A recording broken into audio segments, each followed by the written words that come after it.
নমস্কার, কলির রান্নাঘরে সকলকে অভিনন্দন। আজ কোনো রান্নার রেসিপি নিয়ে আমি আসিনি। আজ দেখাবো পাকা তাল থেকে কি করে তার পাল্পটা বের করতে হয়।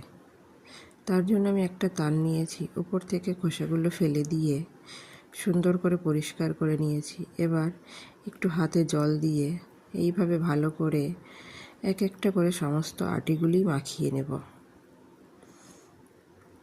মাখিয়ে নেওয়া হয়ে গেছে। এবার একটা গামলা নিয়েছি, গামলার উপরে আমি একটা ঝুড়ি নিয়েছি।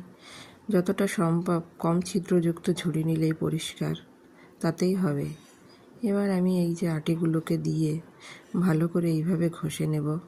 ঘষে নিলেই দেখা যাবে যে তালের পাল্পটা নিচেতে পড়ছে গামলার ভেতরে। এই যে আমার তালের হাঁটি থেকে তার শ্বাসটা বা পাল্পটা বের করা হয়ে গেছে।